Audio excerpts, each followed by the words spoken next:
پاکستان کو انڈیا سے زیادہ عمران خان کے بیٹوں سے خطرہ ہے، جو یہاں آنے سے پہلے امریکہ میں انسانی حقوق کا مقدمہ پیش کرتے ہوئے آئیں گے اور پھر پاکستان آ کر عمران خان کی دی ہوئی کال پر ملک احتجاج میں حصہ لیں گے۔ عمران خان کے بیٹوں کے ساتھ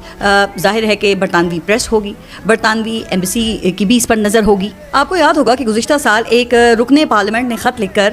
برطانوی وزیر خارجہ کی توجہ عمران خان کے جو ممکنہ فوجی ٹرائل تھا اس کی خبروں کی جانب دلائی تھی۔ اچھا، اس کے بعد برطانوی وزیر خارجہ نے پاکستان سے رابطہ کر کے رکن پارلیمنٹ کو اس بات کا یقین دلایا تھا کہ عمران خان کا فوجی ٹرائل نہیں ہوگا۔ ظاہر ہے اب اگر دو برطانوی شہری اپنے والد کے لیے انصاف مانگنے آئیں گے یہاں پر، تو ان کی سیفٹی اور سیکیورٹی کے لیے بھی برطانیہ نظر تو رکھے گا۔ اس لیے اگر تھوڑی سی ڈیل بھی دی گئی تو اس بات کا امکان موجود ہے کہ عمران خان کے بیٹے کراؤڈ پل کرنے میں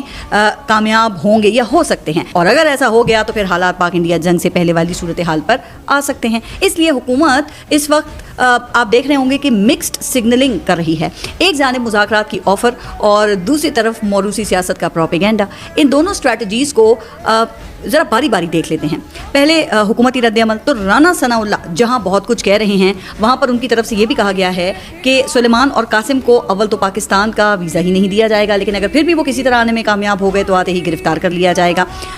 لیکن ایک دن کے بعد رانا صاحب نے اپنی ٹون ہی تبدیل کر دی، کہا کہ عمران خان کے لیے ہمیشہ سے ہمارے دل میں نرم گوشہ ہے، کبھی سختی نہیں کی، جمہوریت ڈائیلاگ سے چلتی ہے، ڈیڈ لاک سے نہیں۔ ویسے ڈائیلاگ اور ڈیڈ لاک کی تکرار یہ تو ہم گزشتہ 2 سالوں سے سنتے آ رہے ہیں نا، اگر اس میں رانا صاحب ایک اور بات کا اضافہ کر دیتے تو تھوڑا بہت حقیقت کا گمان آ ہی جاتا، وہ یہ کہ جمہوریت ڈائیلاگ اور ہمارے ملک کی سیاست صرف ڈائیلاگ بازی سے ہی چلتی ہے۔ اس کا عملی مظاہرہ تو رانا صاحب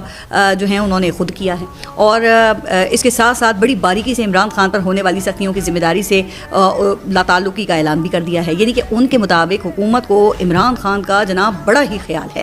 لیکن ان کے ساتھ جو کچھ ہو رہا ہے اس میں حکومت کا کوئی دخل نہیں ہے۔ اب دوسرے الفاظ میں انہوں نے یہ اعتراف کیا ہے کہ پنڈی کی جیل میں پنڈی والوں کا ہی اختیار چلتا ہے۔ اچھا، ابھی ایک دن ہوا ہے کہ عمران خان نے ایکس پوسٹ میں اپنے ساتھ ہونے والی سختیوں کا ذکر کیا ہے، اور ان کی طرف سے یہ کہا گیا کہ نیلسن منڈیلا اور گاندھی تک کو دیگر قیدیوں سے ملنے، کتابیں پڑھنے اور کتابیں لکھنے کی اجازت تھی، جبکہ میں ایک ایسی قید کاٹ رہا ہوں جہاں روزانہ 22 گھنٹے مجھے 6/8 کے سیل میں بند رکھا جاتا ہے، پولیس اہلکار تک کو مجھ سے بات کرنے کی اجازت نہیں ہے، 6 ماہ سے کتابیں بند ہیں، بچوں سے بات نہیں کرائی جاتی، وکلا اور ساتھی نہیں مل سکتے، اہل خانہ کو اکثر روک لیا جاتا ہے، 10 ماہ سے ذاتی ڈاکٹر سے معائنہ نہیں کرایا ہے، بشرا بی بی کو بھی بدترین حالات میں قید تنہائی میں رکھا ہوا ہے۔ پھر اس کے بعد عمران خان نے اس کی ذمہ داری کا تعین بھی کیا ہے اور حکومت کو بھی اس میں شامل کیا ہے۔ انہوں نے یہ کہا کہ میرے ساتھ ہونے والے سلوک کے پیچھے اسٹیبلشمنٹ اور اس کے بغل بچوں کا ہاتھ ہے۔ اب اس پر حکومت کو تو یہ چاہیے نا کہ وہ بغلے بجانے کے بجائے کھل کر اس بات کی وضاحت کریں، کیونکہ حکومت کی جانب سے رانا ثناء اللہ نے ایک بار پھر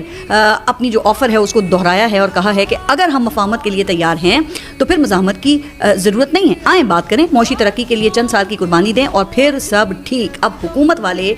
معصوم ہیں یا پھر جان بوجھ کر یہ گڈ کاپ اور بیڈ کاپ کی ایکٹنگ کرتے ہیں، کیونکہ جس ترقی کے لیے وہ عمران خان سے چند سالوں کی قربانی مانگ رہے ہیں اس کی بھی کچھ جھلکیاں میں ذرا آخر میں نا اس ولاگ کے آپ کے ساتھ شیئر کروں گی، لیکن فی الوقت عمران خان نے حکومتی آفر جو ہے وہ مسترد کر دی ہے۔ کہا یہ گیا ہے کہ مذاکرات کا وقت گزر چکا ہے، اب 5 اگست کو احتجاجی تحریک کا نقطۂ عروج قرار دیا گیا ہے، اسی دن عمران خان کی گرفتاری کو 2 سال بھی مکمل ہوں گے۔ اچھا، اب اس ماحول میں اگر سلیمان اور قاسم نے، جو کہ خان صاحب کے بیٹے ہیں، انہوں نے کراؤڈ پل کر لیا تو نظام کو شدید جھٹکا لگ سکتا ہے، اور اگر ایسا ہو گیا تو اس سے امریکہ کی موجودہ پوزیشن جو ہے اس پر بھی اثر پڑ سکتا ہے۔